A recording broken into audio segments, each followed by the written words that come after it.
The year was 1933. In cities across the United States, men and women in their 70s and 80s were standing in bread lines alongside unemployed factory workers half their age. There was no safety net. There was no government check coming in the mail. There was nothing. Before the 1930s, the United States had no federal program to protect its elderly citizens from poverty. Support for aging Americans was considered a private matter, something families handled on their own, or something local charities dealt with when families could not. But the Great Depression shattered that assumption entirely. By 1933, poverty rates among senior citizens in the United States had exceeded 50%. Half of all elderly Americans had no reliable income. Many had lost their savings when banks collapsed. Others had watched their children lose jobs and could no longer count on family support. In cities like New York, Chicago, and Detroit, elderly men and women were found living in parks, in church basements, in abandoned buildings. California and Wyoming had passed limited state pension laws in 1930, but coverage was thin and inconsistent. Most states had nothing at all. The federal government had never been involved in the financial security of its aging population, not once in the country's entire history. Franklin Roosevelt had just entered the White House. He was watching millions of Americans suffer in real time, and he was asking a question that no president before him had ever seriously confronted at the federal level. What does a country owe its elderly citizens? And what happens when the system built to answer that question starts to break down? That question is more urgent today than at any point since 1933, and the answer is coming faster than anyone expected. Roosevelt signed the Social Security Act in 1935. On August 14, 1935, President Franklin D. Roosevelt sat down at his desk in Washington and signed a 32-page document into law. He called it a cornerstone. What he built that day would eventually become the largest single program in the entire federal budget and the financial lifeline for tens of millions of Americans. The Social Security Act of 1935 was the first time the federal government formally accepted responsibility for the financial security of its elderly citizens. It was drafted by the President's Committee on Economic Security, led by Secretary of Labor Frances Perkins, the first woman ever to serve in a presidential cabinet. The legislation had been in development since June of 1934, and it passed Congress with overwhelming support from both parties. The program established a payroll tax system that would begin collecting contributions from workers in 1937, with monthly benefits scheduled to begin flowing to eligible retirees in 1942. The original tax rate was just 1% on both employees and employers. The maximum taxable wage was $3,000 per year. Roosevelt understood the political psychology behind the design. Workers would feel they had earned their benefits because they had paid into the system their entire working lives. That sense of ownership, he believed, would protect the program from future politicians who might try to dismantle it. He was right about that. But there was something he did not fully account for. The entire system depended on a simple arithmetic: more workers paying in than retirees drawing out. In 1935, that math worked perfectly. What nobody fully calculated was how dramatically that arithmetic would shift over the following 9 decades. Before we continue, don't forget to subscribe to the channel so you don't miss our upcoming updates on the situation in the United States. Thank you for your support, and let's continue. 5 workers supported every retiree in 1960. By 1960, the Social Security program was 25 years old and operating exactly as designed. The American economy was booming. The post-war baby boom had filled the workforce with young contributors, and for every single American collecting a Social Security check, there were 5 workers paying into the system. That ratio was the financial engine that made everything possible. With 5 contributors for every 1 beneficiary, the program generated surplus revenue year after year. The trust fund was growing. Benefits were being paid on time and in full. Washington had little reason to worry. The numbers told a story of stability. In 1960, approximately 14.5 million Americans were receiving Social Security retirement benefits. The working population supporting them numbered more than 70 million. The system had more money coming in than going out by a wide margin. But underneath that stability, a slow and irreversible demographic shift was already underway. The baby boomers, born between 1946 and 1964, were still children in 1960. They were not yet workers, and they were certainly not yet retirees. But the sheer size of that generation meant that when they eventually stopped working and started collecting, the 5-to-1 ratio would collapse. Life expectancy was also changing the equation in ways that the original architects of Social Security had not anticipated. When the program was created in 1935, a 65-year-old American could expect to live approximately 12 and a half additional years. By 1960, that number was already climbing. By 2026, it would reach nearly 20 years. The program was designed for a different America, and that America was already disappearing. Baby boomers began retiring and broke the math. In 2008, the oldest members of the baby boom generation turned 62, the minimum age to begin collecting reduced Social Security benefits. It was a demographic milestone that economists and policy analysts had been warning about for decades, and when it finally arrived, it hit the trust fund like a slow-moving earthquake. The baby boom generation, roughly 76 million Americans born between 1946 and 1964, represented the largest retirement wave in the history of the United States.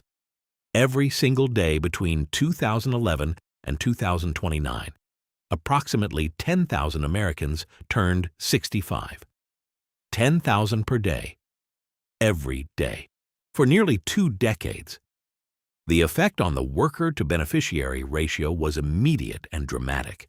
The 5-to-1 ratio of 1960 had already dropped to 3.4 to 1 by 2000. By 2025, it had fallen to 2.9 to 1. By 2046, trustees project it will reach just 2.2 to 1. At the same time, medical advances were extending the lives of retirees far beyond what the system's original designers had anticipated. Americans who reached 65 in 2026 could expect to live, on average, nearly 20 additional years. That meant the program was paying out benefits for far longer than its financial models had originally assumed. The combination was devastating to the arithmetic. More retirees drawing benefits, fewer workers paying in, longer benefit periods, and a trust fund that, since 2021, has been spending more every single year than it collects in payroll tax revenue. The reserves that took decades to build have been draining ever since. Congress last fixed Social Security in 1983. In the spring of 1983, Social Security was not merely struggling.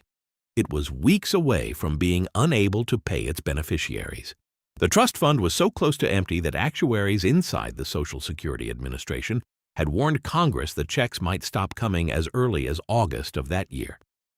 President Ronald Reagan had appointed a bipartisan commission in 1981 to find a solution. It was chaired by Alan Greenspan, who would later become chairman of the Federal Reserve. The commission included members of Congress from both parties, a deliberate design choice, so that neither Democrats nor Republicans could blame the other for the painful decisions that would follow.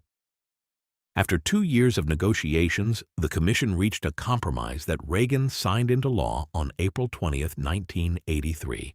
The package included accelerated payroll tax increases, a 6-month delay in cost of living adjustments, a gradual increase in the full retirement age from 65 to 67, and for the first time in history, income taxes on Social Security benefits for higher-earning retirees.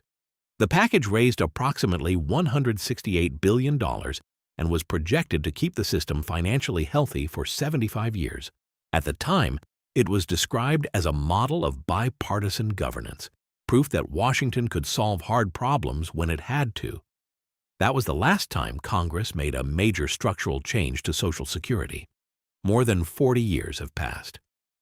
The payroll tax rate has not changed. The fundamental structure has not changed.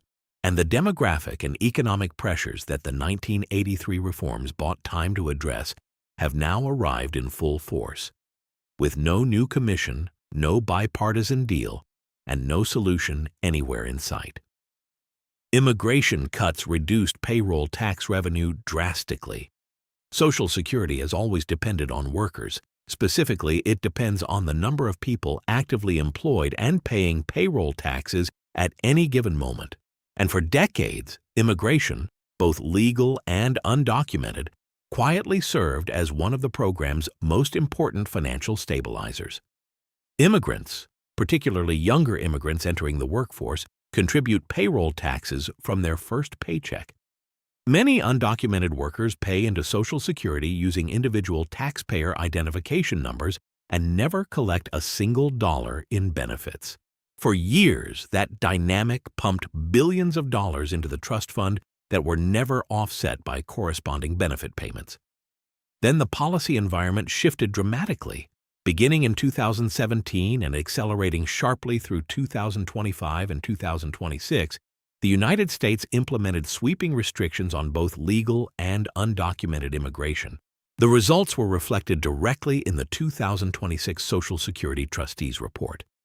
According to the Census Bureau data cited in that report, net migration to the United States fell by approximately 2.4 million people between 2024 and 2026. The trustees explicitly noted that lower immigration and fertility estimates would have, in their words, a negative projected effect on Social Security's financial status. Fewer immigrants in the workforce means fewer payroll tax contributors. Fewer contributors means less revenue flowing into the trust fund, and less revenue, layered on top of already accelerating demographic pressures, means the depletion date moves earlier. The 2026 Trustees Report cited reduced immigration projections as one of the three primary drivers behind the acceleration of the fund's depletion timeline. It was not a secondary factor. It was listed alongside falling birth rates and new tax legislation as a direct cause of the crisis getting worse faster than expected. The 2025 tax law drained the trust fund. On July 4, 2025. Independence Day. President Donald Trump signed into law a sweeping piece of federal legislation known informally as the One Big Beautiful Bill Act. Among its many provisions was a significant expansion of income tax deductions for Social Security recipients, reducing the tax burden on retirees' benefits. It was a popular measure. For millions of retirees living on fixed incomes, paying income taxes on Social Security benefits had always felt like a penalty for working and saving.